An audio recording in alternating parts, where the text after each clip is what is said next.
Hey, what's up? This is Sophie, and you're watching Artisan News.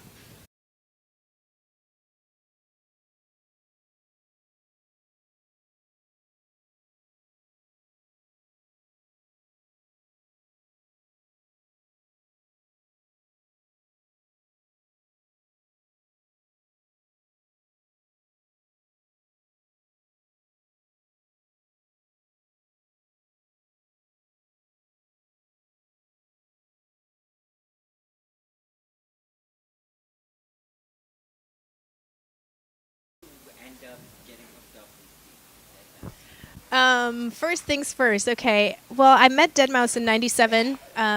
Tommy Lee called me to do a project with him, deadmau5, Steve Duda, and Arrow, which was called WTF. So I sang a couple lines for that project, and yeah, the rest is history. We became buddies and became friends, and a couple of years later, he asked me to sing on this other track of his and write some lyrics to it, and we did, and it started blowing up, and people started really liking it. So here I am now performing with him. How many nights are we doing? 6? That's crazy. Ugh. Amazing. Yeah, so it's good.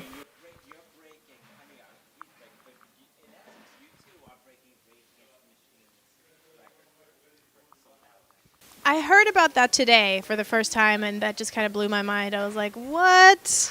This is crazy. So it's really fun for me to be part of it, you know what I mean? To be part of something historical like that and be able to say, I was there performing and that he's taken me on tour, and it's awesome. It's really fun. So much fun.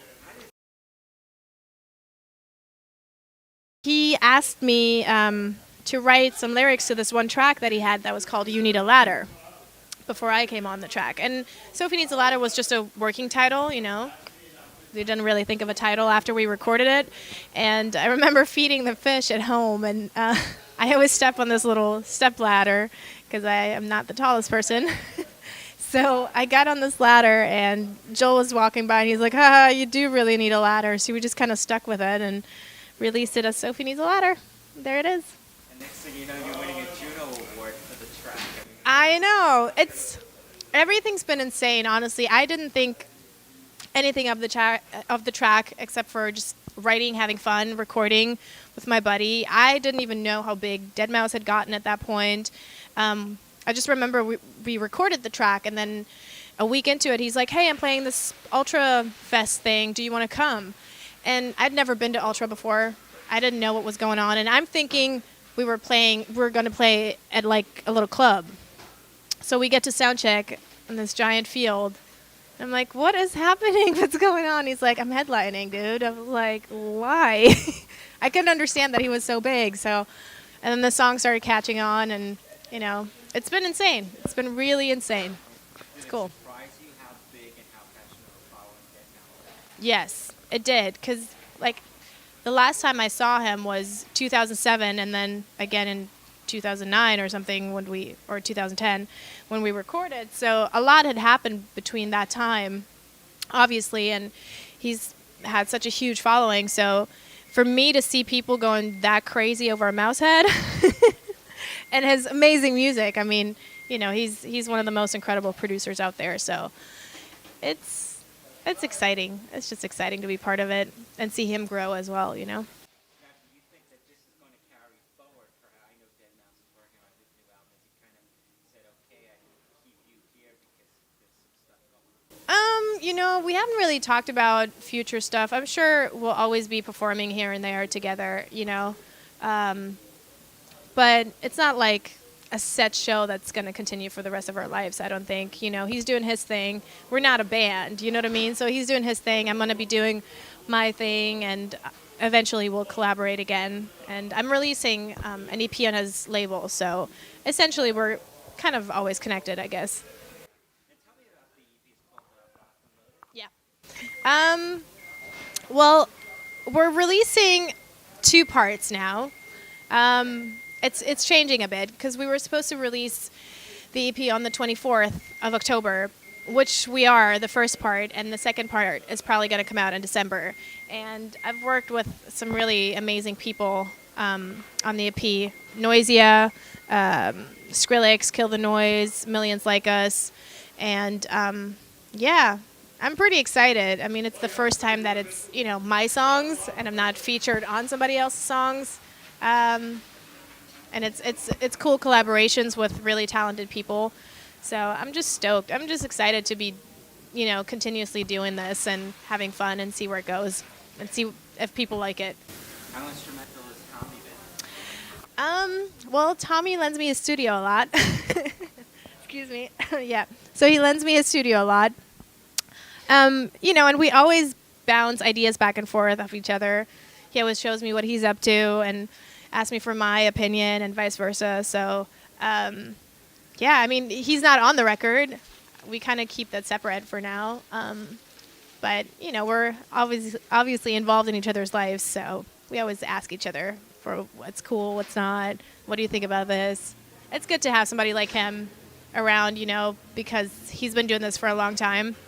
And at the same time, it's good to have my fresh energy. So it's a good balance. Yeah. The song I did with Skrillex is called Bring Out the Devil, and it is a collaboration between him and I, and now also Kill the Noise. That came about, I think we basically recorded it and wrote it like right after Sofi Needs a Ladder, actually. It's almost a year old, so it's been with us for a while, and unfortunately Skrillex lost all the files because his computer was stolen in Italy. Very tragic. So we had to kind of start from scratch, which was really, really annoying. But Kill the Noise came in and saved the day, reproduced the track, did such an amazing job. And we're still actually kind of working out bits and pieces because we want to change some stuff around. So I'm going to meet with Skrillex next week. I think we're probably going to meet up in Toronto and see what we can, tweak here and there just to make it a little fresher because, like I said, it's been with us for a year, so a lot has happened since then. Yes. I don't know. I don't know. I am scared. I mean, it's not like scary as in, oh my God, I hope nobody hears this. It's more like I just want the finished version that I think is done and ready for the public. I just want that one to be out rather than something that's half-assed and not finished. You know what I mean? That would just kind of kill me. Break my little heart.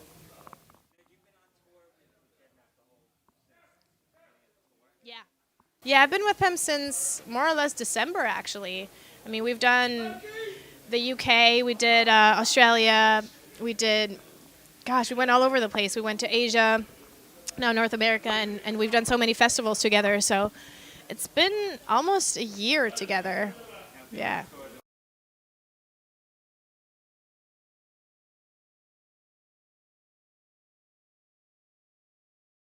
About him? Gosh, I don't know. I think a lot of people don't know so much about him because, in a way, I guess he seems a little bit mysterious, but I perceive him as, he's helped me so much, so he's one of the most generous and sweetest people. He could be a pain in the ass. We fight like brothers and sisters all the time. Yeah, I don't know. He's cool. But I think the most important thing is people know he's an amazing producer and has a great vision and has a lot of great ideas. So. Yeah.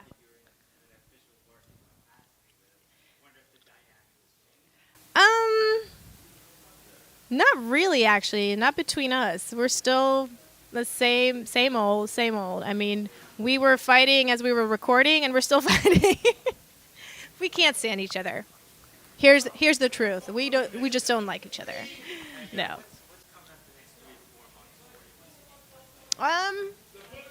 Well, I'm still going to be finishing the tour with him. We're touring for another 3 weeks, I think, till mid-November, and then I'm releasing my EP, hopefully do a few club shows by myself, still be working on music. Releasing the next few tracks on my Locked and Loaded EP is probably my focus right now. So I don't know. We'll see what the future brings. Right now, I've just been going with the flow, you know what I mean? And it's and the year passed. So I hope I can continue doing that.